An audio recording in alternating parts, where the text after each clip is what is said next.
आप सभी लोगों से हमने रिक्वेस्ट किया था कि अगर प्रिपरेशन तैयार कर चुके हैं आप सभी लोग, तो दो तीन चीजें हमेशा रेगुलरली उसको देखते रहिए। एक अपना सिलेबस है और previous year question papers. Prelims के जहां तक सिलेबस की बात करते हैं, अभी हम कुछ डिस्कशंस पहले प्रीलिम्स के क्वेश्चंस और सिलेबस के बारे में रखते हैं। उसके बाद फिर ग्रेजुअली जैसे जैसे मूव ऑन करेंगे तो मेंस के जो सिलेबस हैं उसके बारे में भी और टॉपिक्स के बारे में भी कुछ डिस्कशंस हो पाएंगे। कुछ अधिकांश आप टॉपिक देखेंगे दोनों में लगभग कॉमन है। क्वेश्चंस आते हैं, नेचर ऑफ क्वेश्चंस भले डिफर कर सकता है लेकिन टॉपिक्स मोस्टली दोनों के हैं, कॉमन है। मेंस में कुछ और एक्स्ट्रा टॉपिक्स हो सकते हैं कि जुड़ते ही हैं। तो प्रीलिम्स का जब आप सिलेबस अगर देखे होंगे आप सभी में से जिसने भी उसको, तो प्रीलिम्स में जो सिलेबस यूपीएससी डिस्प्ले करती है वो बहुत ही वेग है। एक लाइन का सिलेबस है, 3-4 टॉपिक्स उसमें लिखे हुए हैं। मैं प्रीलिम्स के सिलेबस की बात कर रहा हूँ। Economic and social development, sustainable development, poverty, inclusion, social sector initiatives, यही 4-5 कीवर्ड्स सिलेबस में लिखा हुआ है।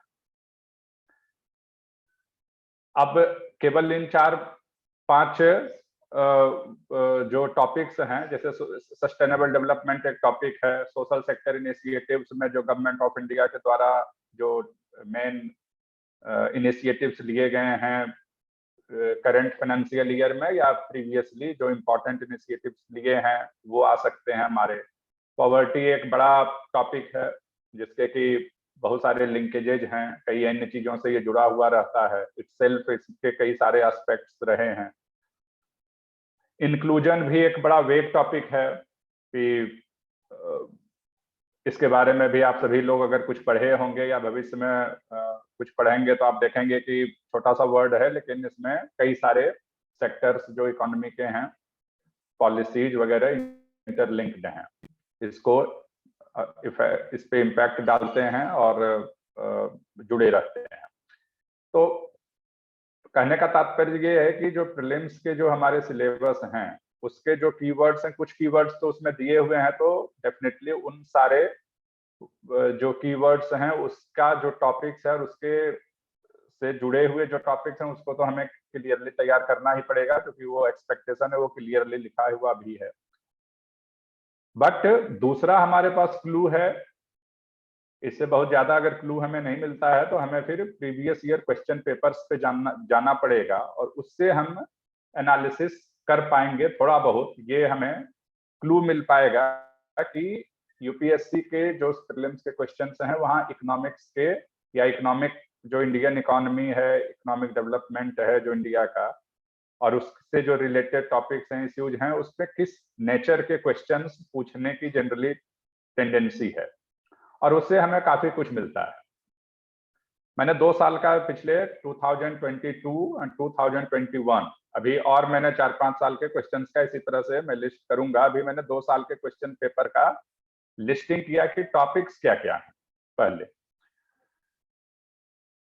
आप ये देखेंगे कि 2021 का जो क्वेश्चन है उसमें लगभग 15 सवाल या तो थ्योरेटिकल इकोनॉमिक्स से या इंडियन इकोनॉमिक डेवलपमेंट और उसके जो डिफरेंट एस्पेक्ट्स हैं उसके क्वेश्चंस हैं, इंक्लूडिंग बजट वगैरह। 10 या 11 क्वेश्चन इसी तरह से 2022 के क्वेश्चन पेपर में है। तो बिटवीन 10 to 15 क्वेश्चंस हम एक्सपेक्ट हर समय कर सकते हैं कि जनरली 10 से कम सवाल यूजुअली नहीं ही रहता है। तो हम ये एक्सपेक्ट कर सकते हैं कि इतने सवाल हमारे रहेंगे, मे बी अप टू 15 और अप टू 10। तो इस ये दोनों क्वेश्चंस का मैं केवल लिस्टिंग कर रहा था और ये लिस्टिंग मैं आप लोग अगर चाहेंगे तो मैं शेयर भी कर दूंगा। तो पिछली बार हमने कुछ 2022 के क्वेश्चंस के बारे में कुछ डिस्कशन किया था। तो क्या थे वो टॉपिक्स, जस्ट ब्रीफली क्विकली। तो 2022 का जो था उसमें एक इंपॉर्टेंट टॉपिक था international financial institutions like world bank, IMF, Asian development bank. दूसरा था हमारा reserve bank of India, monetary policy, inflation, devaluation, appreciation, devaluation, appreciation और एक्सचेंज रेट। अब ये सारे हमारे एक्सटर्नल इकोनॉमी से रिलेटेड हैं। एक्सचेंज रेट में फिर real exchange rate, nominal exchange rate, फिर G20 से रिलेटेड सवाल था। ई कॉमर्स फर्म्स, उसका ऑपरेशन इकोनॉमी में किस तरह से रहता है। इनडायरेक्ट ट्रांसफर्स, ट्रांसफर्स एक इंपॉर्टेंट आइटम है जब आप बैलेंस ऑफ पेमेंट पढ़ेंगे या नेशनल इनकम अकाउंटिंग, तो उसमें ट्रांसफर एक इंपॉर्टेंट इकोनॉमिक इंडिकेटर्स है। जब हम इकोनॉमी एज ए होल की बात करते हैं तो उसमें डायरेक्ट और इनडायरेक्ट ट्रांसफर्स रहते हैं। फिर expenditure, capital expenditure, revenue expenditure क्या होता है। इन्फ्लेशन इंडेक्स बॉन्ड क्या है, अगेन इन्फ्लेशन से related question. Borrowing debt, internal external debt, government जब बोरोइंग करती है तो किस प्रकार से करती है, और इंटरनल एक्सटर्नल डेट से related real sector of the economy क्या है, उसमें क्या क्या इंक्लूडेड है। तो ये सारे टॉपिक्स थे हमारे जो 2022 में इन सारे टॉपिक्स से सवाल थे। इसके डिफरेंट जो भी एग्जैक्ट सवाल वो क्वेश्चन पेपर में आप सभी लोग देखेंगे तो मिल जाएगा। 2021 की अगर क्वेश्चन की बात करते हैं प्रीलिम्स का, तो उसमें रिजर्व बैंक ऑफ इंडिया से एक सवाल था। अनऑर्गेनाइज्ड सेक्टर लेबर, असंगठित क्षेत्र के जो लेबर हैं उसके जो कुछ इश्यूज थे उनके बारे में था। रिसेशन, इकोनॉमिक रिसेशन, इकोनॉमिक्स में इन इकोनॉमी के बारे में बूम आता है, रिसेशन आता है, मंदी, तेजी, शब्द सुना होगा, पेपर में पढ़ा होगा। डिमांड, इकोनॉमी में डिमांड कैसे क्रिएट होता है, खासकर कंज्यूमर के द्वारा जो डिमांड या कंज्यूमर या प्रोड्यूसर के द्वारा डिमांड क्रिएट कैसे होता है और उसके क्या इम्पैक्ट हैं, वो कैसे इन्फ्लुएंस्ड होता है, इसके बारे में क्वेश्चन था, थ्योरेटिकल। अब ये डिमांड वाला आपको 11th के बेसिक जो डिमांड का जो कॉन्सेप्ट है, इसके बारे में आपको 11th का माइक्रो इकोनॉमिक्स का डिमांड वाला चैप्टर पढ़ना पड़ेगा, इसका मतलब, क्योंकि क्वेश्चंस आ रहे हैं। Cooperative bank, urban cooperative bank, तो banking system, foreign direct investment, external sector, government bond, devaluation, again rupees का या एक्सटर्नल सेक्टर से related, black money, money multiplier, monetary policy से related, inflation, demand pull inflation, money stock market के जो instruments हैं उससे related questions. एक सवाल ये जनरल स्टडी जैसा भी था, current affairs type, water credit करके क्वेश्चन था जो इकोनॉमिक्स से ही रिलेटेड थे, बट मुझे लगता है कि कुछ अब होगा, अभी रिसेंट में उस समय होगा, कुछ टर्म देखना पड़ेगा इसको। और फिर functions of central bank, reserve bank of India, in general central bank के फंक्शन। तो 2 साल का इसी तरह से भी और प्रीवियस ईयर्स के हम लिस्टिंग करेंगे कि कौन कौन से टॉपिक से क्वेश्चन आया। तो आप देखेंगे कि कुछ जो टॉपिक्स हैं, अगर हम 2 साल को ही अगर एक इंडिकेटर माने, तो आप सभी देखेंगे कि प्रीलिम्स का जो क्वेश्चन है, कुछ एरियाज हैं जिससे कि लगभग क्वेश्चन आते हैं। अब क्या क्वेश्चन आता है वो डिफर कर सकता है, करेगा ही, बट एरिया कुछ हैं जो कि प्रोमिनेंट हैं जिससे क्वेश्चन हमारा आता ही आता है।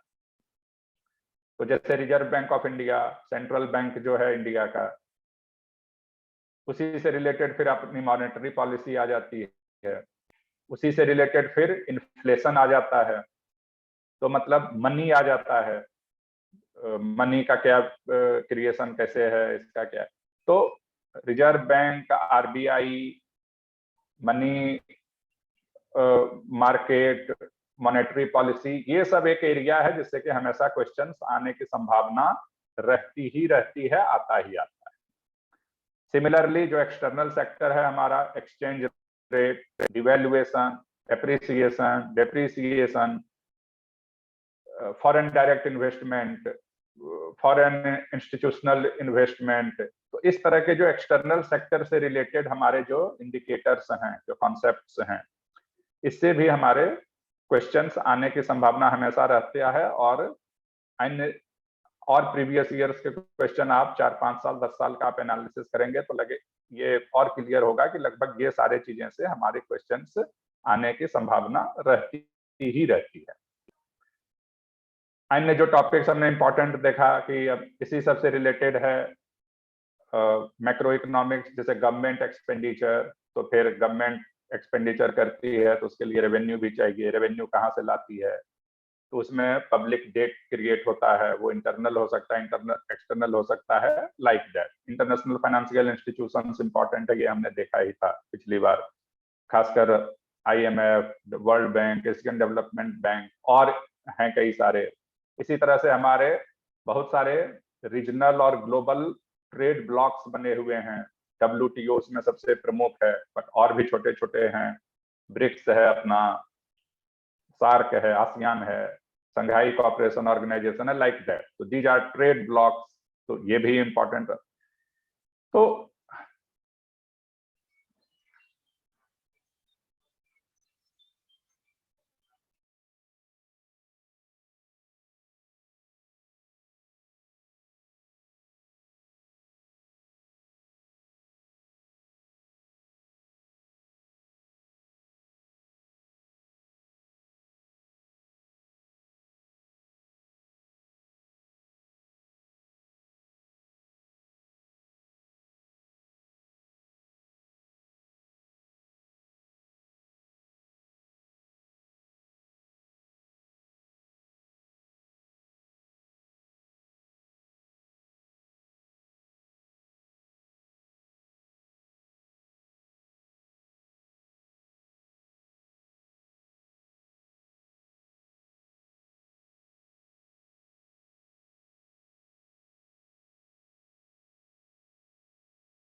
ये कुछ इंपॉर्टेंट टॉपिक्स हमारे हमेशा रहेंगे, और भी हम एनालिसिस करेंगे तो उससे हमें क्लू मिल सकता है कि किस तरह सा के टॉपिक से हमारे क्वेश्चंस ज्यादा आने की संभावना रहती है। तो जैसा कि हमने पिछली बार भी डिस्कशन किया था कि आप को एक थोड़ा सा कैलकुलेटेड रिस्क, मतलब एग्जाम अगर दूर है, जैसे अगर 2023 के बारे में भी आप सभी लोग सोच रहे हैं, तो अभी तो आपका वाइड रीडिंग होना ही चाहिए, लगभग सभी टॉपिक के बारे में कुछ ना कुछ होना ही चाहिए अंडरस्टैंडिंग, और वो जरूरी भी है, तभी आप क्वेश्चंस को ढंग से अटेम्प्ट कर पाएंगे। लेकिन धीरे धीरे जब एग्जाम्स नजदीक आता है तो आपको कुछ जो बड़े टॉपिक्स हैं, जो इंपॉर्टेंट टॉपिक हैं, उस पर हमें थोड़ा ज्यादा फोकस करने की आवश्यकता रहेगी, क्योंकि इसलिए कि वो ज्यादा इंपॉर्टेंट टॉपिक्स हैं, होनी चाहिए। इस तरह के जो टॉपिक्स हैं, जो सेलिब्रेटेड जिसको कह सकते हैं, कॉमन कह सकते हैं, जो अक्सर रिपीट होते हैं, उन पे भी हमें ध्यान देने की आवश्यकता है। और ऐसे आपको कॉमन टॉपिक्स लगभग सभी सब्जेक्ट्स में मिलेंगे। आप हिस्ट्री उठा लीजिए, पॉलिटी उठा लीजिए, अन्य भी जो टॉपिक्स हैं, अन्य भी जो सब्जेक्ट्स हैं, उसमें भी लगभग इस तरह के कुछ, अगर 10 टॉपिक है तो उसमें से 10 में से करीब 5-6 ऐसे रहते हैं कि जो ज्यादा इंपॉर्टेंट रहते हैं, बाकी भी रहते हैं लेकिन उससे थोड़ा सा कम इंपॉर्टेंट रहते हैं। तो इस प्रकार से हम इसको और एनालिसिस करेंगे। तो अब इसमें अब क्वेश्चन आता है कि ठीक है, अब इन सारे टॉपिक्स को फिर पढ़ना कैसे शुरू किया जाए, कवर कैसे किया जाए। तो पिछली बार हमने एक और डिस्कशन किया था कि सोर्सेस ऑफ इंफॉर्मेशन हमारे पास क्या क्या हैं और उसको हम किस प्रकार से यूटिलाइज कर सकते हैं। तो देखिए, बेसिक जो आपको अंडरस्टैंडिंग इन सारे टॉपिक्स के बारे में, वो तो एनसीईआरटी का जो 11th-12th का बुक है वो देगा, और काफी उसमें इंफॉर्मेशन है। उसको हम सीरियसली हर पैराग्राफ, और हर पैराग्राफ में भी जो इंपॉर्टेंट कॉन्सेप्ट्स हैं उसको अंडरलाइन करते हुए, समझने की कोशिश करते हुए अगर पढ़ते हैं तो काफी सारे टॉपिक्स आप देखेंगे कि लगभग इन सारे का एक बेसिक आइडिया आपको वहां से मिल जाएगा। अब ये अलग बात है कि केवल एनसीईआरटी का पढ़ने से हो सकता है कि आप प्रीलिम्स के क्वेश्चन को आंसर ना कर पाए, लेकिन आपको एक फेमिलियरिटी मिल जाएगी कि हाँ ये वास्तव में क्वेश्चन है क्या और कहाँ से पूछा जा रहा है, और वो उसके भी अपने रेलिवेंस हैं, उसका भी अपना अलग इम्पोर्टेंस है। बेसिक अंडरस्टैंडिंग मिलती है, फिर हम उसके ऊपर अपना बिल्ड करते हैं ताकि हम उसको क्वेश्चन का आंसर ढंग से कर पाए। तो एनसीईआरटी का आप पढ़ेंगे, उसमें जो कुछ इंपॉर्टेंट डिस्कशन है उसको कर सकते हैं एज पर रिक्वायरमेंट, और जैसा आप लोगों के भी जो सुझाव होंगे डिस्कशन का, जो जैसा भी आगे बढ़ेगा उसमें। दूसरा हमने कहा था कि फिर हमारे पास और क्या क्या इंफॉर्मेशन हैं, सोर्सेस, जहां से हम इसको तैयारी करना शुरू कर सकते हैं। तो देखिए, कुछ हमारे पास स्टैंडर्ड टेक्स्ट बुक्स हैं, उसको फॉलो करने में कोई बुराई नहीं है। बहुत हमारे पास बहुत सारे आज के समय में ऑनलाइन और ऑफलाइन कोचिंग इंस्टीट्यूट्स भी हैं जो स्टडी मटेरियल तैयार करते हैं, उसको भी फॉलो करने में कोई बुराई नहीं है। वो भी एक रीजनेबली ऑथेंटिक रहते हैं, जिससे कि हम कर सकते हैं। बट अगर हमारे पास समय है और थोड़ा सा ओरिएंटेशन है, तो हमें थोड़े से कुछ जो ओरिजिनल का इन द सेंस ये है कि जैसे अगर हम यूपीएससी का अगर हम प्रिपरेशन के लिए हम एस्पायर कर रहे हैं, उसके लिए प्रिपरेशन कर रहे हैं, तो यूपीएससी एक गवर्नमेंट ऑफ इंडिया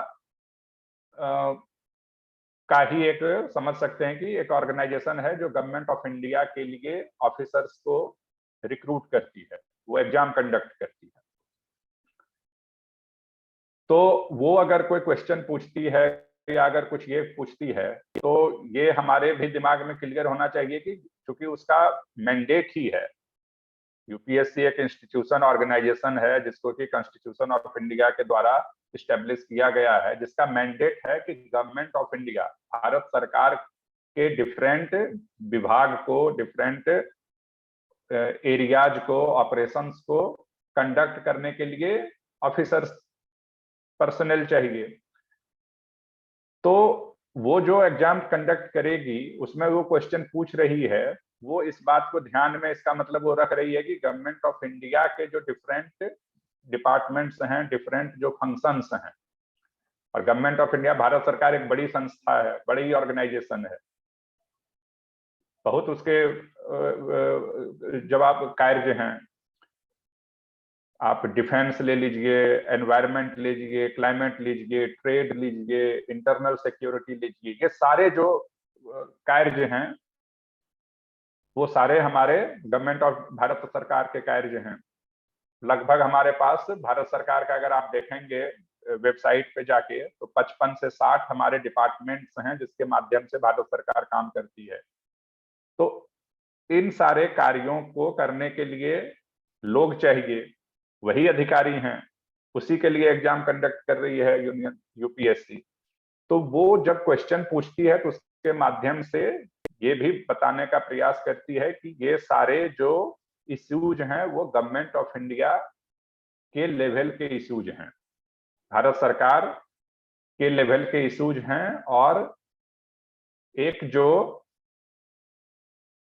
कैंडिडेट है जो एग्जाम के माध्यम से फिर भारत सरकार से जुड़ के काम करना चाहता है, उसको एक बेसिक जो गवर्नमेंट भारत सरकार के लेवल के जो इश्यूज हैं उसके बारे में एक जनरल अंडरस्टैंडिंग, एक बढ़िया अंडरस्टैंडिंग ऑलरेडी होनी चाहिए उस काम को करने से पहले। ठीक है, बाद में ट्रेनिंग होती है और भी काम करते करते भी लोग सीखते हैं, बट एक बेस, एक आधारभूत जो कहते हैं अंडरस्टैंडिंग होनी चाहिए।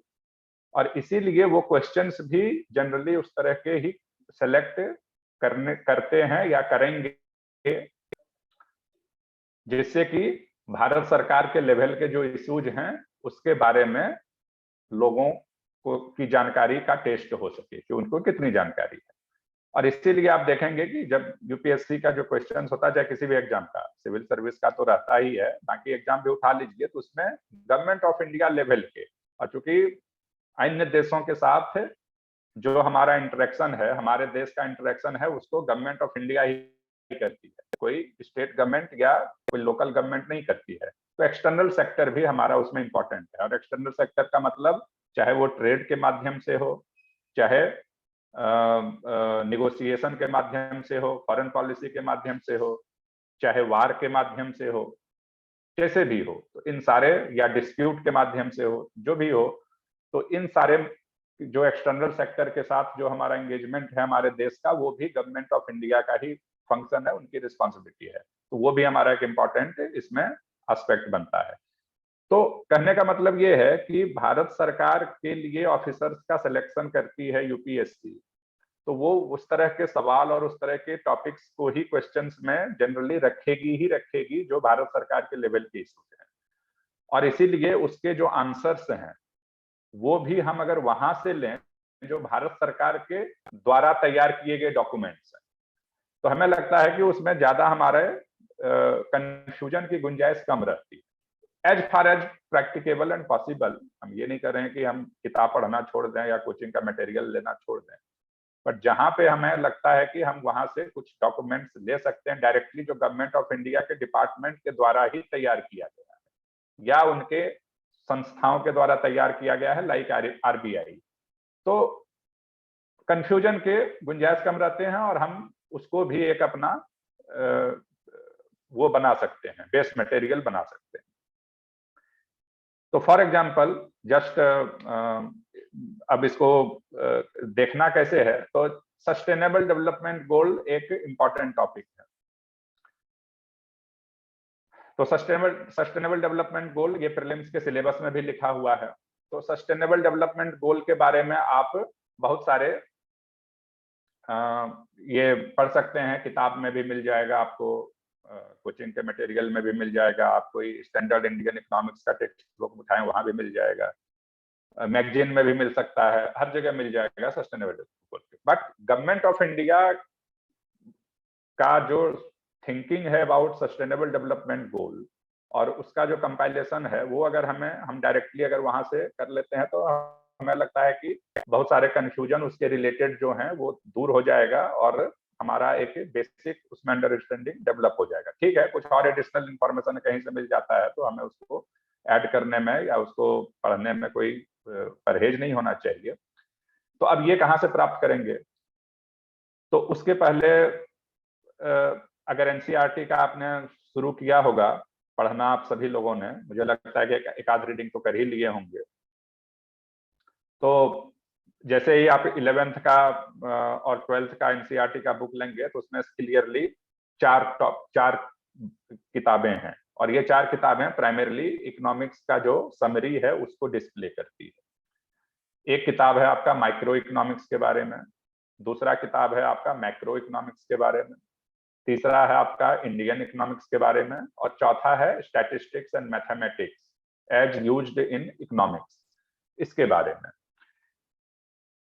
तो माइक्रो इकोनॉमिक्स जब आप देखेंगे तो उसमें आपका डिमांड के बारे में है, प्रोडक्शन के बारे में है, और ये सारे चीजें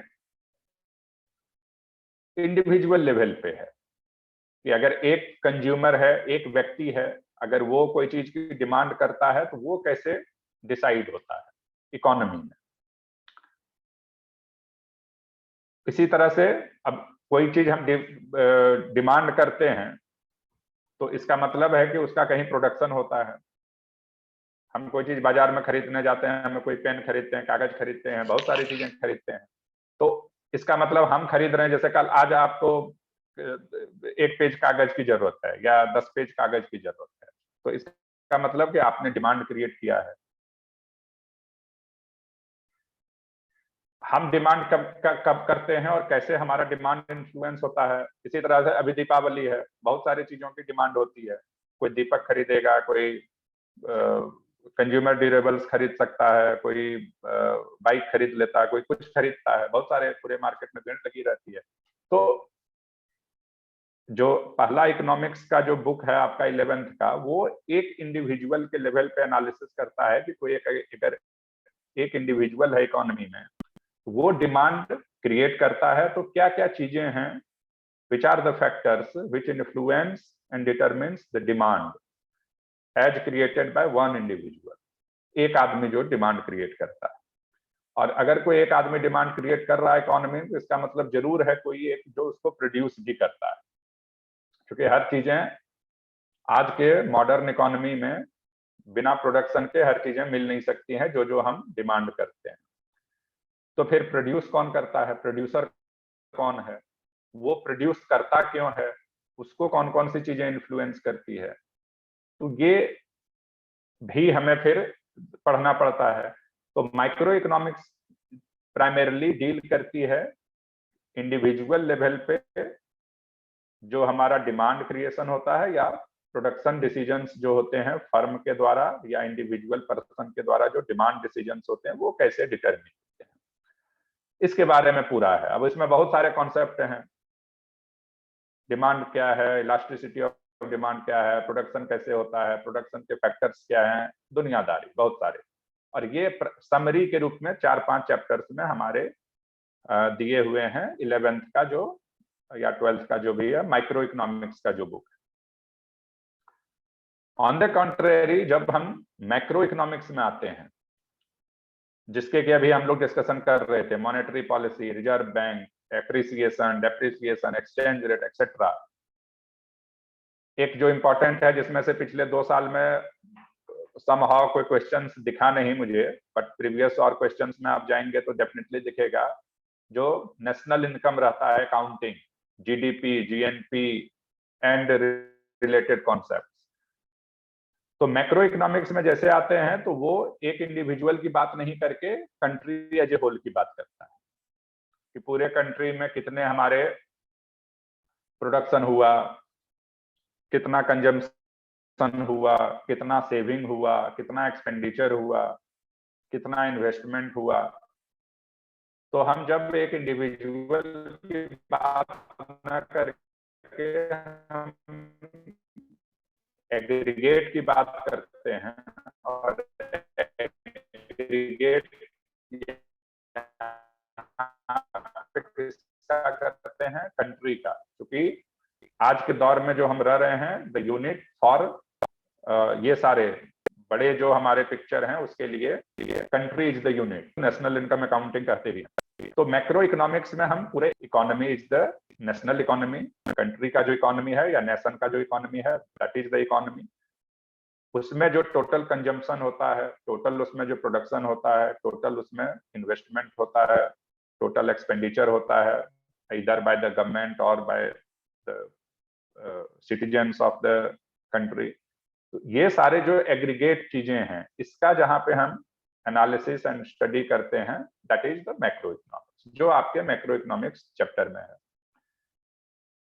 सिमिलरली बहुत इंडियन इकोनॉमिक्स को हम एक सेपरेट चैप्टर इसलिए कहते हैं क्योंकि उसमें डिफरेंट जो सेक्टर्स ऑफ द इकोनॉमी है, इंडियन इकोनॉमी, इंडिया का जो इकोनॉमी है उसके जो डिफरेंट सेक्टर्स हैं, चाहे एग्रीकल्चर सेक्टर हो या इंडस्ट्री हो या ट्रेड हो, कॉमर्स हो, बैंकिंग हो, फाइनेंस हो, इसका हम थोड़ा और अलग से अध्ययन करते हैं। मे बी ये भी हो सकता है कि जो हम एग्रीकल्चर के सेक्टर की बात करते हैं तो एक फार्मर का जो एग्रीकल्चरल डिसीजन है वो हो सकता है कि माइक्रो इकोनॉमिक्स से आपका ज्यादा मैच करता हो, बट जब हम पूरे एग्रीकल्चरल आउटपुट की अगर हम बात करते हैं इकोनॉमी में, तो हो सकता है कि वो एक मैक्रो इकोनॉमिक इंडिकेटर हो। तो इंडियन इकोनॉमिक्स के जो अलग से स्टडी करना इसलिए आवश्यक है कि हम अपने इंडिया का जो इकोनॉमी है उसके जो डिफरेंट एस्पेक्ट्स हैं, उसमें फिर पॉलिसीज आती हैं। एग्रीकल्चर लें तो एग्रीकल्चरल स्कीम्स हैं, गवर्नमेंट के पॉलिसीज हैं, डिसीजंस हैं, सब्सिडी हैं, इंडस्ट्री में भी इसी तरह से हैं। तो इन सारे के लिए हमें अलग से उसका थोड़ा सा डिफरेंट सेक्टर का अध्ययन करना पड़ता है। दैट्स व्हाई इंडियन इकोनॉमी एक अलग बुक के रूप में आपको अक्सर मिलता है, चैप्टर के मिलता है, हर जगह एक सेपरेट सब्जेक्ट के रूप में ही इवॉल्व हुआ है। And the fourth is the basic statistical concepts जो इकोनॉमिक्स के अध्ययन में आवश्यक रहता है, तो थोड़े बहुत आपको भी जानने चाहिए, क्योंकि जो सीसेट का जो पेपर है उसमें कभी कभी कुछ कुछ बेसिक कॉन्सेप्ट्स पूछ देते हैं। तो बेसिक मैथमेटिकल और स्टैटिस्टिकल कॉन्सेप्ट्स हमें आने चाहिए, mean, median, mode, arithmetic mean etcetera. तो इस तरह के जो हैं चीजें उसको हमें आना चाहिए। कहीं और से आपने पढ़ा हुआ है तो फिर इसकी आवश्यकता नहीं है, अदरवाइज इसको फॉलो कर सकते हैं। तो माइक्रो इकोनॉमिक्स का जो बेसिक टॉपिक्स के बारे में जो अंडरस्टैंडिंग है उसको एनसीईआरटी से आपको मिल जाता है। आपने अगर पढ़ा है तो अच्छी बात है, उसको बीच बीच में उसको रिवाइज करते रहें, ताकि वो मतलब एक बेसिक जो अंडरस्टैंडिंग है वो हम भूल ना जाए, वो हमेशा हमारा वो कमांड बना रहे उस पर, और फिर हम उसके ऊपर हम बिल्डअप करते जाएं।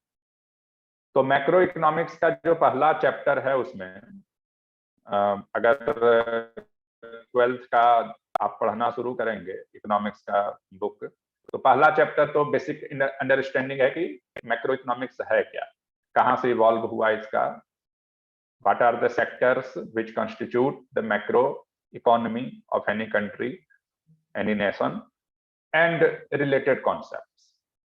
तो जनरल एक डिस्क्रिप्शन ऑफ मैक्रो इकोनॉमिक्स है। सेकेंड चैप्टर में आते हैं तो वहां से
सारे कनेक्ट डिस्कनेक्ट हो गया था।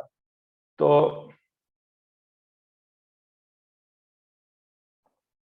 आवाज आ रही है? Yes sir. हाँ ठीक है। तो income, national income accounting is the first basic topic जहां से आपको मैक्रो इकोनॉमिक्स के बारे में अंडरस्टैंडिंग मिलना शुरू होता है। आप बिगिन करते हैं। एंड जीडीपी, जीएनपी के बारे में आप सभी लोग अक्सर सुने होंगे, पढ़े भी होंगे। इसके जो डिटेल्स हैं, एक जो रीजनेबल डिटेल आपको उस चैप्टर में मिल जाता है। इसमें थोड़ा बहुत और हमें आगे बिल्डअप करना पड़ता है ताकि हमारे जो क्वेश्चंस हैं उससे related, national income accounting framework से रिलेटेड क्वेश्चंस अगर आते हैं, कितना भी ट्विस्टेड क्वेश्चन आए तो हम उसको अटेम्प्ट कर पाए। इसमें थोड़ा बहुत एडवांस लेवल पे बहुत ज्यादा 10-20 किताबें पढ़ने की आवश्यकता नहीं है। अगर कहीं पे और एक्स्ट्रा इसमें कुछ करने की जरूरत होगा तो इसमें डिस्कस करेंगे, इसमें मैं भी हेल्प करने का प्रयास करूंगा। एनसीईआरटी के बियॉन्ड हमें कितना और कवर कर सकते हैं, खासकर जब कोई हम में से कोई इकोनॉमिक्स का स्टूडेंट नहीं है। तो अगर कोई इकोनॉमिक्स का स्टूडेंट है जिसका बेसिक अंडरस्टैंडिंग है, थोड़ा और डीपर है, तो उसके लिए थोड़ा इजी पड़ता है। बट बाकी के लिए अलग से उसको बहुत ज्यादा भी पढ़ना कोई बहुत बुद्धिमानी की बात नहीं है। बट एनसीईआरटी के बियॉन्ड थोड़ा बहुत हमें गियर अप होना पड़ेगा ताकि सवाल हमारे मिस ना हो।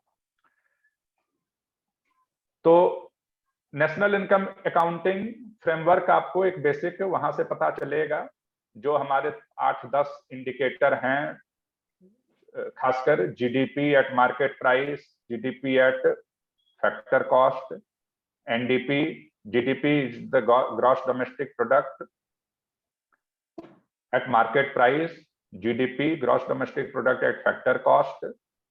Similarly, net NDP, net domestic product at market price, and NDP, net domestic product at factor cost.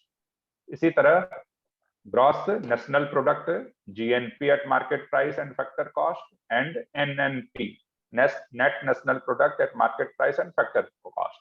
ये 8 बेसिक हमारे इंडिकेटर्स रहते हैं इकोनॉमी के, जिसके बारे में हमें एक रीजनेबल आइडिया होना चाहिए कि इसमें डिफरेंस क्या है।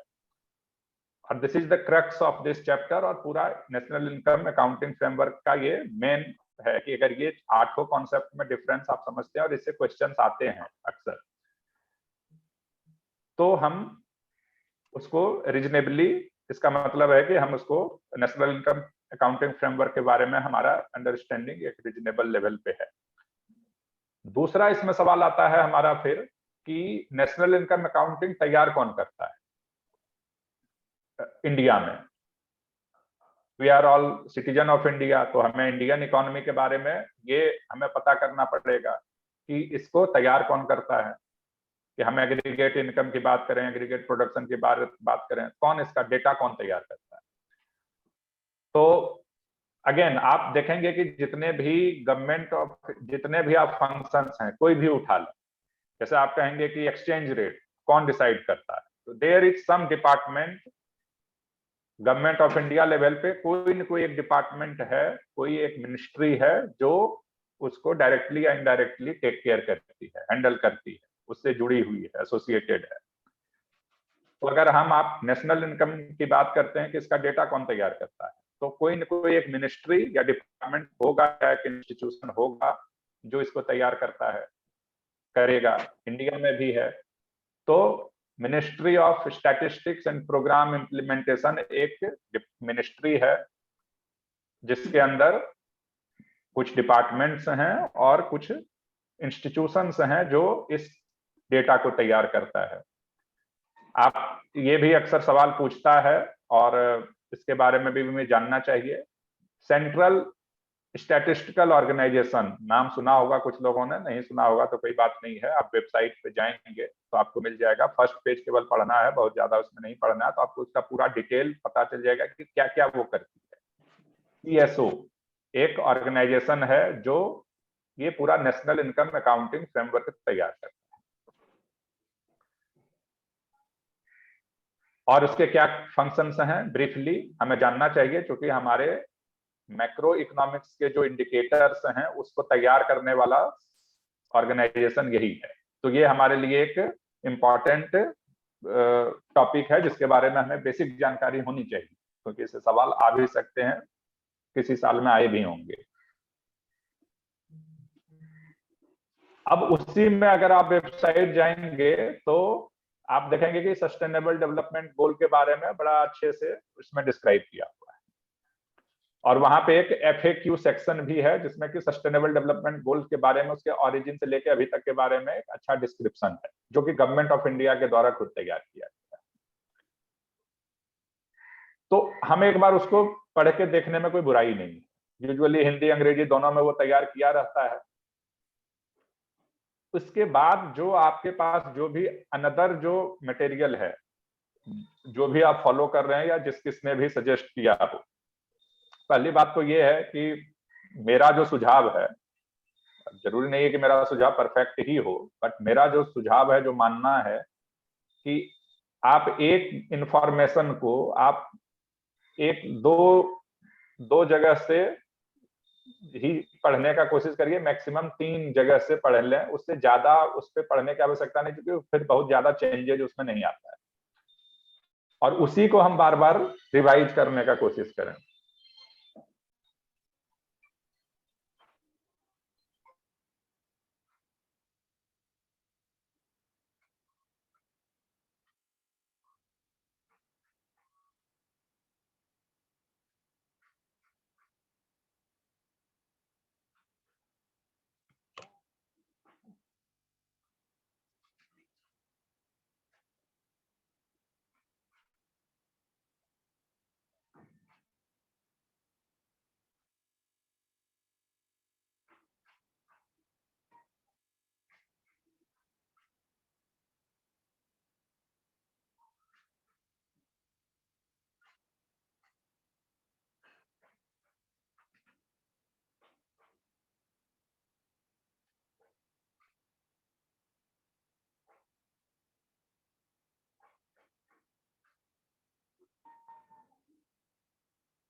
तो इसमें जो हम डिस्कशन कर रहे थे कि sustainable, for example sustainable development goal is एक इंपॉर्टेंट टॉपिक है जो प्रीलिम्स के सिलेबस में भी लिखा हुआ है, और इसके बारे में आपको बहुत जगह से इंफॉर्मेशन मिल जाएगा, टेक्स्ट बुक्स भी उठाएं, मैगजीन उठाएं, सब जगह से। बट इसको एक बार जो सीएसओ के वेबसाइट पे जो हमारा एफएक्यू है, और उसमें जो है उससे एक बार अगर हम देख लें, तो चूंकि गवर्नमेंट ऑफ इंडिया के मिनिस्ट्री या डिपार्टमेंट के द्वारा तैयार किया गया वो डॉक्यूमेंट है, तो वो आपको सबसे मेरे हिसाब से ऑथेंटिक इंफॉर्मेशन देगा। इसके अलावा अगर एक आध जगह कहीं और पढ़ते हैं, पढ़ने के दौरान आपको नजर के सामने आ ही जाएगा। ऐसा नहीं है कि चाहे आप बुक पढ़ रहे हो या मैगजीन पढ़ रहे हो तो ठीक है, एक आध जगह से और रिवाइज हो जाता है तो अच्छी बात है, बट इसके अलावा हम 10-20 जगह से हम एसडीजी के बारे में भी पढ़ रहे हैं, तो ऐसी कोई बहुत आवश्यकता नहीं है। हाँ, ये जरूर है कि अगर आप मैगजीन या न्यूज़पेपर फॉलो करते हैं और उसमें एसडीजी के बारे में कोई इंपॉर्टेंट डिस्कशन भी हुआ हो रिसेंटली, मे बी कोई मीटिंग हो सकती है, कोई इसमें न्यू रिपोर्ट्स आ सकता है, कोई न्यू सर्वे हो सकता है, जो रोज नहीं होते हैं, साल में एक आध बार इस तरह के डेवलपमेंट्स होते हैं, उसको जरूर हम हाईलाइट करके रख लें, ताकि उस न्यू डेवलपमेंट के बारे में अगर कोई क्वेश्चन आता है तो वो एक इंपॉर्टेंट क्वेश्चन हो भी सकता है, आ भी सकता है, और वो हमें जानना भी चाहिए, जो हो सकता है कि वेबसाइट पे अपडेट नहीं हुआ, क्योंकि एकदम रियल टाइम अपडेशन इंफॉर्मेशन के नहीं होते हैं हर जगह पे, बट जो बेसिक चीजें हैं वो तो वही रहेंगी।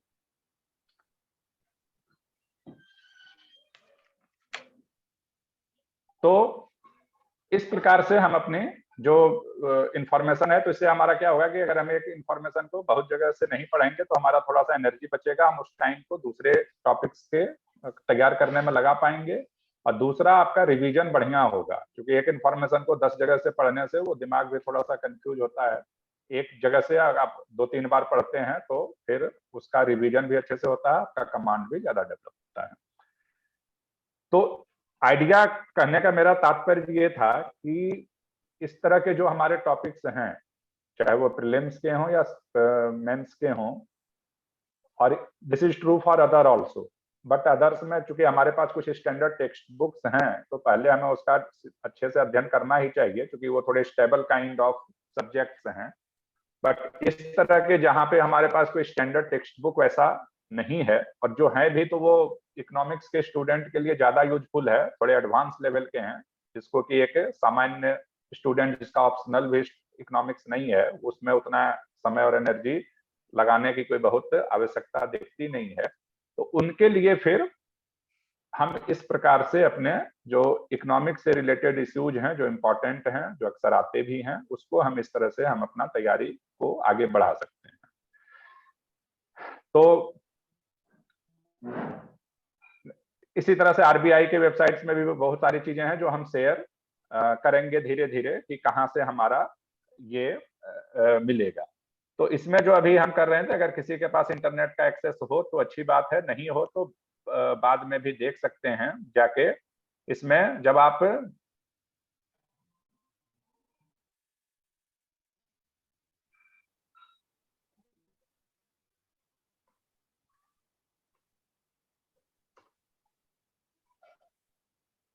Ministry of statistics and programme implementation के वेबसाइट पे आप जाएंगे तो वहां पे आपको सीएसओ का लिंक मिल जाएगा। वहां पे आप जाएंगे तो आपको उसमें कई सारे हैं जो इंटरनेट यूज आप सभी लोग रीजनेबली इस लेवल पे हैं कि इंटरनेट यूज करते ही होंगे, वेबसाइट स्टडी करते ही होंगे। तो वहां पे आप जाएंगे तो सस्टेनेबल डेवलपमेंट गोल के बारे में बहुत सारे हैं। ठीक है, उसको सारा हम पढ़ने की आवश्यकता नहीं है, लेकिन उसमें जो एफएक्यू वाला जो पार्ट है उसको तो हम जरूर देख लें, और उसके बारे में फर्स्ट पेज हम उसको पढ़ने का कोशिश कर सकते हैं। इसके बाद आप जो दूसरा जो भी इंफॉर्मेशन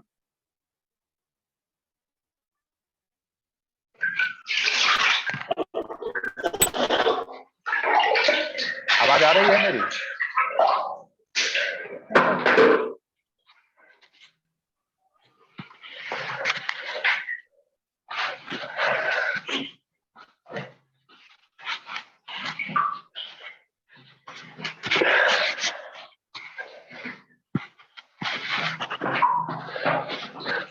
हेलो,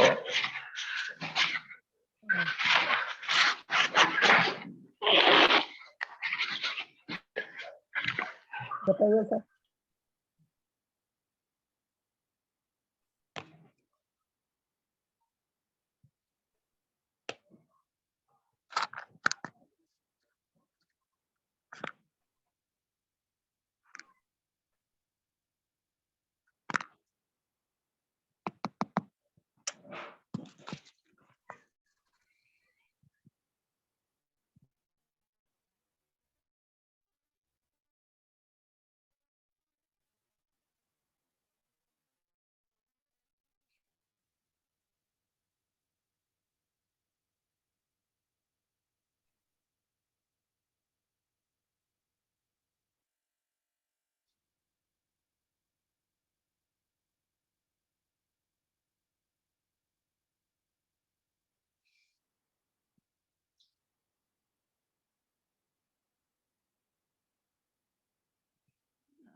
आवाज आ रही है मेरी? सर। Yes sir. हाँ sir. Yes ma'am.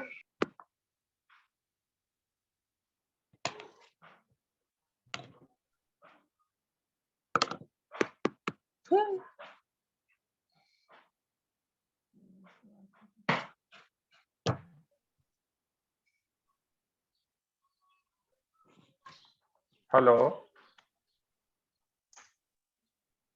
Yes, sir, you are Yes, audible. sir. Yes, sir.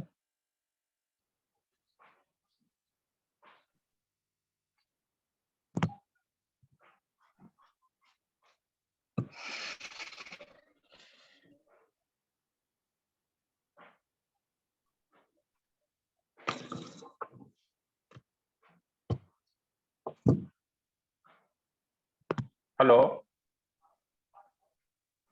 आवाज आ रही है? हाँ sir. Yes, sir. Yes, sir.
Hello. Yes, sir. Yes. आप लोगों में से तो आवाज क्लियर नहीं आ रही है इधर, तो अगर कोई टाइप करके अगर बता सकते हैं तो बता दीजिए, अदरवाइज फिर से रिकनेक्ट करते हैं लॉग आउट से।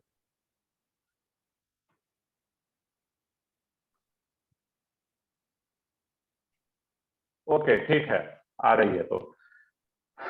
तो नेशनल इनकम अकाउंटिंग से हम ये शुरू कर सकते हैं। मेरा इसमें सुझाव आप सभी से यही है कि नेशनल इनकम अकाउंटिंग चैप्टर और ग्रेजुअली आप पढ़ना शुरू करिए।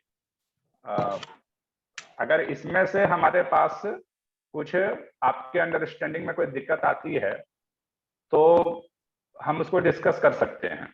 मेरा इसमें मानना यह है कि इन general topic as a whole briefly तो मैं उसके बारे में आपको बता दूंगा कि हाँ किसके है क्या ये टॉपिक, बट हर उस चीज को माइन्यूटली डिस्कस करना कोई बहुत बुद्धिमानी की बात नहीं है, जो कि आप खुद से उसको स्टडी करके उसमें समझ सकते हैं।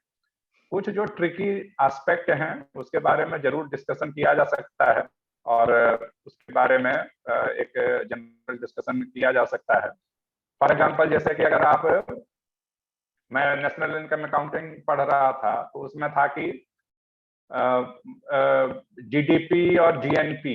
अब जीडीपी जीएनपी में क्या बेसिक डिफरेंस है वैसे समझ में आ जाना चाहिए अगर आप उस चैप्टर को पढ़ेंगे, लेकिन अगर हो सकता है कि उसमें अगर कोई किसी को कंफ्यूजन हो किसी पर्टिकुलर, या हो सकता है कि आप कोई क्वेश्चन सॉल्व कर रहे हो उस समय अगर आपको कोई उसमें कंफ्यूजन नजर आया हो तो उसके बारे में जरूर डिस्कशन किया जा सकता है, जिससे कि उससे सभी को बेनिफिट हो और वो टॉपिक या वो जो ट्विस्टिंग है वो क्लैरिफाई हो जाए। दूसरा, इसमें इसी तरह से जो मैं उसमें देख रहा था कि market price and factor cost, इसमें क्या डिफरेंस है, और एक और उसमें कॉन्सेप्ट निकल के आया था कि बेसिक प्राइस, एक अब आजकल जो नेशनल इनकम अकाउंटिंग किया जा रहा है गवर्नमेंट ऑफ इंडिया के द्वारा, तो वो एक बेसिक प्राइस अलग कैलकुलेट करते हैं, तो वो क्या है, हालांकि बड़ा क्लियरली उसमें एक्सप्लेन किया हुआ है एनसीईआरटी का जो बुक है, बट इसमें अगर किसी को अगर कहीं कंफ्यूजन हो तो वो उसको फ्लैग कर सकते हैं। मैं एक वो भी रिक्वेस्ट करूंगा शुक्ला जी से कि वो एक मैकेनिज्म डेवलप कर रहे हैं जिससे कि अगर कुछ हमारे पास कॉमन एरिया ऑफ कंसर्न उस टॉपिक के बारे में निकल के आते हैं स्टूडेंट्स के माध्यम से, तो उसके बारे में थोड़ा सा डीपर डिस्कशंस किया जा सके। अदरवाइज हम टॉपिक्स के बारे में जनरल आइडिया तो वो है क्या देंगे जिससे कि आपका उसको पढ़ने में थोड़ा इंटरेस्ट भी हो और उसके जो डिफरेंट एस्पेक्ट हैं आप उसको कवर भी कर सकें। तो कुल मिला के आप लोग नेशनल इनकम अकाउंटिंग चैप्टर फिर से पढ़िए। मेरा इसमें सुझाव है, वो काफी इंपॉर्टेंट चैप्टर है और उससे काफी रिलेटेड उसमें इशूज हैं। सीएसओ का जो पेज है, वेबसाइट पेज है, उसका फर्स्ट पेज जरूर पढ़ने का प्रयास करिए आप सभी लोग। इसमें आप जाएंगे तो इसमें काफी सारे सीएसओ के बारे में आपको मिलेगा, सेंट्रल स्टैटिस्टिकल ऑर्गेनाइजेशन के बारे में। और इसके बाद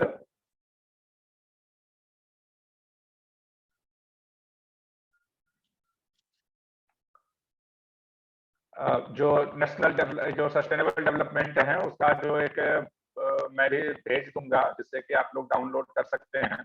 इसके अलावा FAQ जो है, इसके अलावा भी कुछ उसमें और इम्पोर्टेंट इंफॉर्मेशन हैं, तो उसको भी आप एक बार उसको पढ़ने का कोशिश करिए। ये क्योंकि वहीं से इंटरलिंक था, मैं उसको नेशनल इनकम अकाउंटिंग के बारे में देख रहा था बट वो वहां पे मिल गया, तो मुझे लगा कि ये इंफॉर्मेशन है आप लोगों के साथ शेयर करूंगा इसको। जनरल एक इनकम अकाउंटिंग के बारे में आप अगर करेंगे तो एक ब्रीफली मैं बता देता हूँ जस्ट 2 मिनट्स में कि नेशनल इनकम अकाउंट में आप एग्रीगेट वेरिएबल्स के बारे में स्टडी करते हैं जो सबसे बेसिक इंडिकेटर्स है मैक्रो इकोनॉमी का, और 3 तरीके से मेजर हम उसको कर सकते हैं।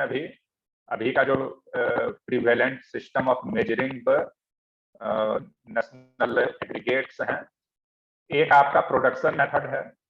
प्रोडक्शन मेथड मतलब पूरे, और इसमें 2 चीजें हैं कि एक आपके भारतवर्ष अगर एक इकाई है तो भारतवर्ष का ज्योग्राफिकल टेरिटरी है, एक एरिया है, उस एरिया के अंदर जितने भी चीजें प्रोड्यूस होती हैं दैट इज वन पार्ट।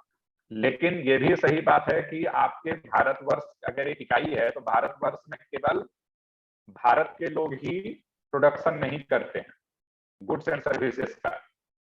यहाँ पे बहुत सारे फॉरेन कंपनीज भी हैं, फॉरेन नेशनल्स भी हैं जो यहाँ पे हैं, काम तो यहाँ करते हैं, प्रोडक्शन तो यहाँ करते हैं, लेकिन हैं एक्चुअली वहाँ के। तो अगर कोई फॉरेन कंपनी यहाँ पे है तो ठीक है, यहाँ पे प्रोडक्शन करेगी, यहाँ पे टैक्स भी देगी, यहाँ पे रॉयल्टी भी देगी, बाकी सब कुछ करेगी, लेकिन जो उसको प्रॉफिट मिलेगा वो अपने पेरेंट कंपनी को जो जिस देश की है वहां पे वो ले जाएगी। बाकी जो भी नियम कानून जितना डिडक्शन करना कर लीजिए बट कुछ तो ले जाएगी।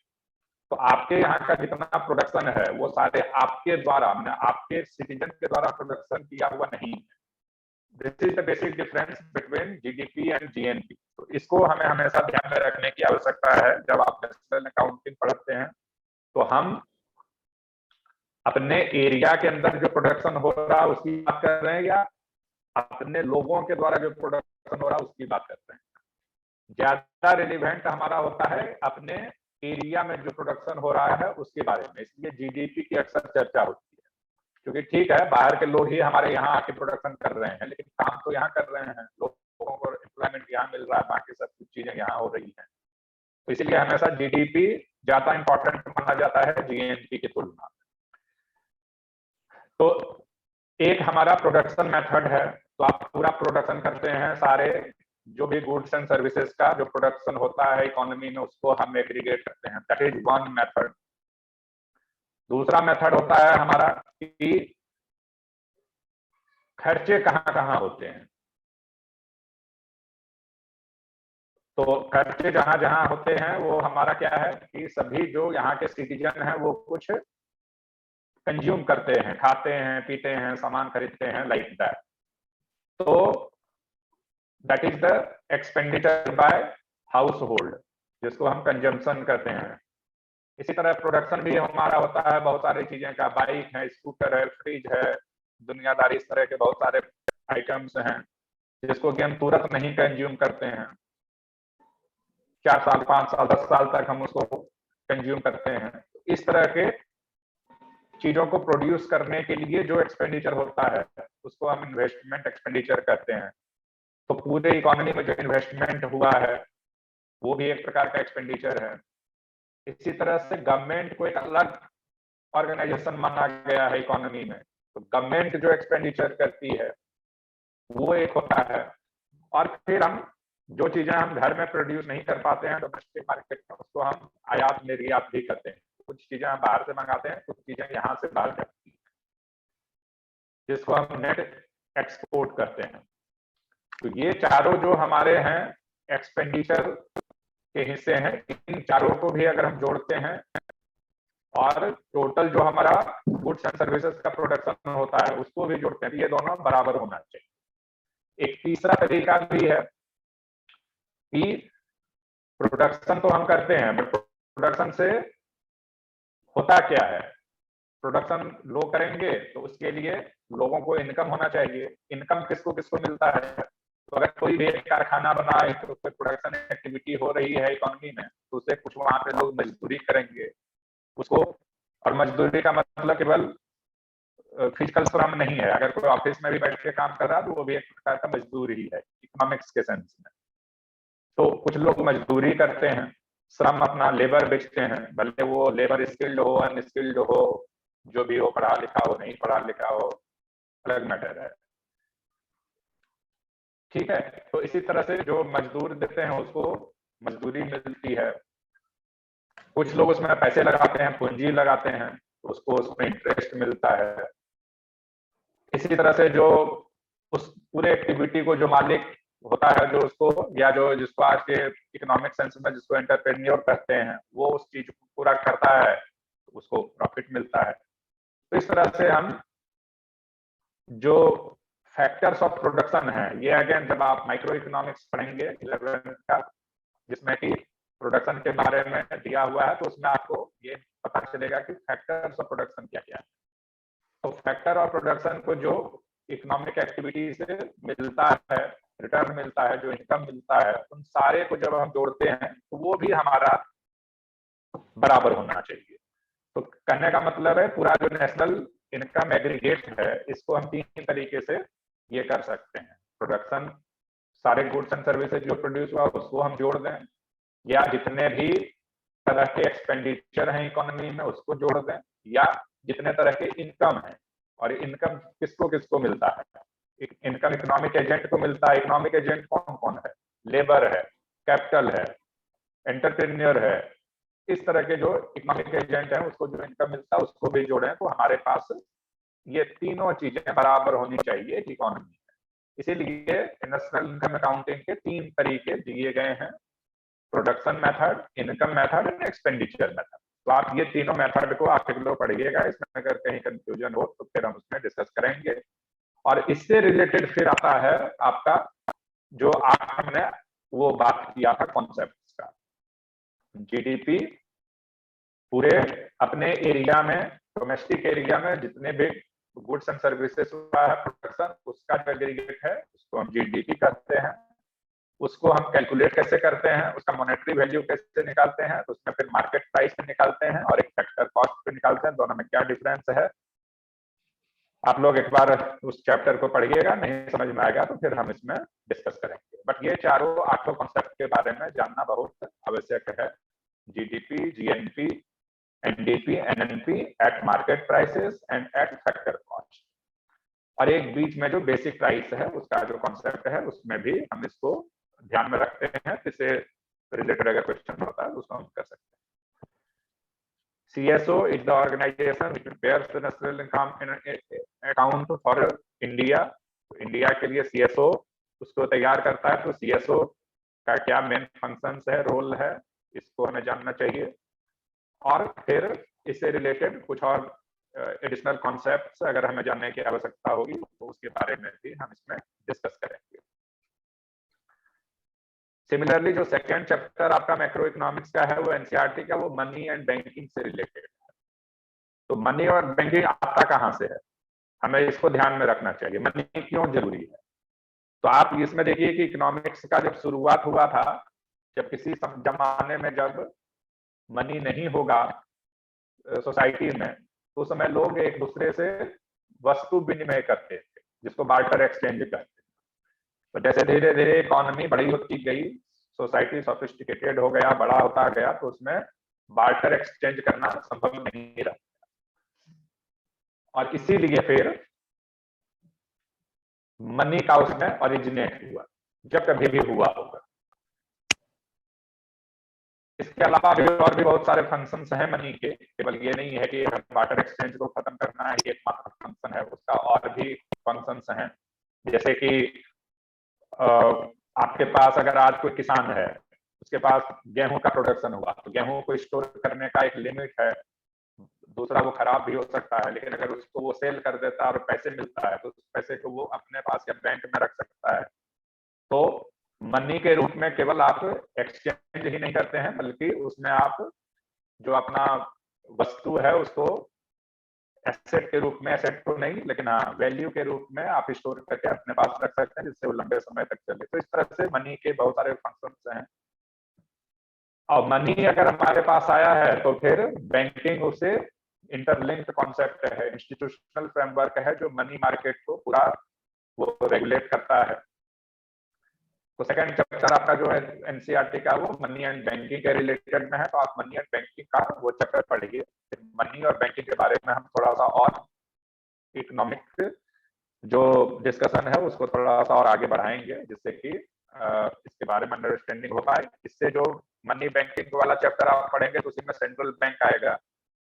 सेंट्रल बैंक के क्या फंक्शन है, जो कि वो पूरा उसी से फिर जुड़ा मॉनेटरी पॉलिसी आएगी, फिर सेंट्रल बैंक के फंक्शंस एंड रिस्पांसिबिलिटीज आएगी। तो आप देखेंगे कि जो एनसीईआरटी का मैक्रो इकोनॉमिक्स का जो वो चैप्टर है मनी एंड बैंकिंग का, वो आपको एक बेसिक अंडरस्टैंडिंग जो money banking, monetary policy, reserve bank, central bank वगैरह के बारे में देता है, वो एक बहुत इंपॉर्टेंट टॉपिक है, और उसे अक्सर क्वेश्चंस आपके सिविल सर्विस में आते हैं एग्जाम में।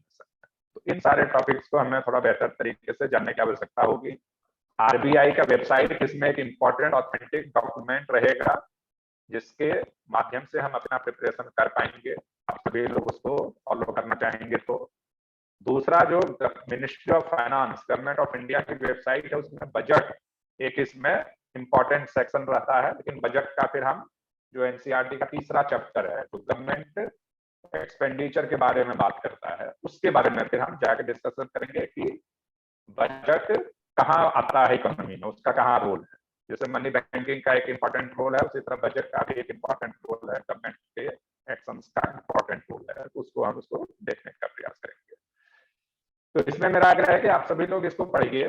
दो चीजें हैं, एक एनसीईआरटी का पढ़ना शुरू करें, और बाकी जो ये हमारे कुछ डॉक्यूमेंट्स हैं ओरिजिनल, जो गवर्नमेंट ऑफ इंडिया के द्वारा तैयार किए गए हैं या उसके इंस्टीट्यूशन के द्वारा, लाइक आरबीआई या सीएसओ या मिनिस्ट्री ऑफ फाइनेंस, उसको हम फॉलो करें। बाकी आपके पास किताबें हैं, मैगजीन्स हैं, न्यूज़पेपर हैं, वो तो हैं ही, उसको हमें छोड़ना नहीं है। इसमें जो इश्यूज निकल के आ रहे हैं या प्रीवियस ईयर क्वेश्चन पेपर को सॉल्व करते समय आपकी जो दिक्कतें आ रही है, उसको अगर आप लोग लिस्टिंग करना शुरू करेंगे, तो मुझे लगता है कि और इसको बेहतर तरीके से हैंडल आप लोग कर पाएंगे। आपकी प्रिपरेशन एक और बेहतर प्रिपरेशन के रूप में इवॉल्व हो पाएगा। तो इसके बारे में, नेशनल इनकम अकाउंटिंग के बारे में आप सभी लोग पढ़िए। इसमें और डिस्कशन करने की आवश्यकता होगी, बिल्कुल करेंगे। और मनी बैंकिंग के बारे में भी हम आगे इसको डिस्कस करेंगे, आरबीआई वगैरह के बारे में, मॉनेटरी पॉलिसी के बारे में। आप लोगों के कुछ सुझाव, कुछ क्वेरीज हों, कुछ कंसर्न्स हों, तो बिल्कुल आप बताइए, जिससे कि हम इसमें और आगे बढ़ने की कोशिश करें। और हम कोशिश करेंगे कि एक आध घंटे और हम सैटरडे को भी, जिस दिन समय मिलता है, उस दिन भी कुछ टॉपिक्स के बारे में डिस्कशन करने का प्रयास करेंगे। एनी सजेशन, सुझाव, क्वेरी?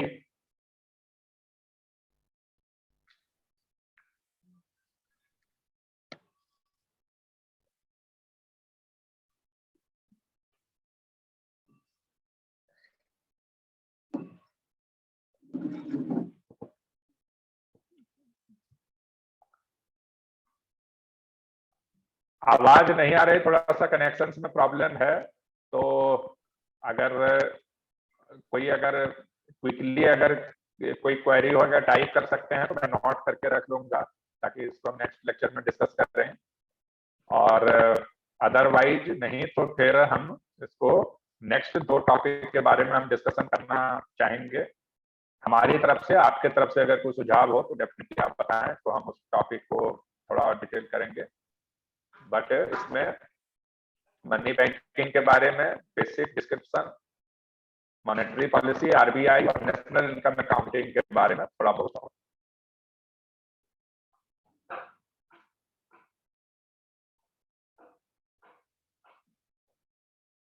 मुझे आप लोगों की आवाज नहीं आ पा रही है तो इसलिए टाइप करना पड़ेगा अगर मुझे लगता है कि अगर किसी को कोई अगर क्वेरी हो तो।